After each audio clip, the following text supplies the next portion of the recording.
Okay, so mga kapatid, isa sa mga living testimony na totoo po yung Bible is this.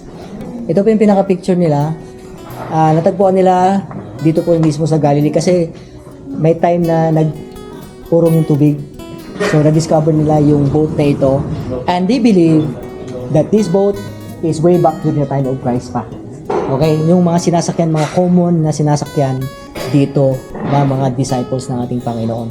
So ito po yung natagpuan is yung sa, I think sa harap niya na lang. Ang pinakamukha po ng mga boat ay ito.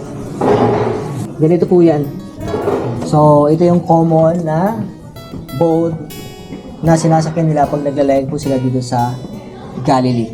So ganun po yung mukha sa kabila. Yan po yung isa sa mga original na doon sa kabila. Yan yung ano na yan. Yung kahoy na yan, that is the original na piece na kinuha nila dito kasi naka-foam na siya eh. So, makikita natin mga kapatid that the Bible is always true. So that there was a person na name Jesus na nag-testify kasi yung ang boat na name na boat lagi nakikita sa Bible.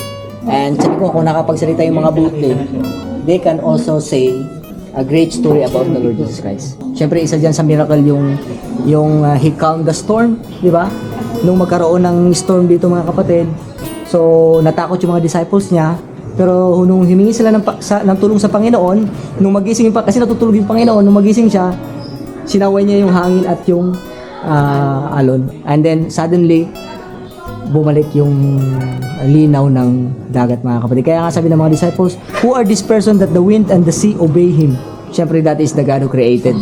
And that is the Lord Jesus Christ. Kaya ngayon, may experience natin mga kapatid yung maglayag sa dagat ng Galilee. Amen? So, dito na po tayo. We will go to exit dito. May sa picture nyo na lang.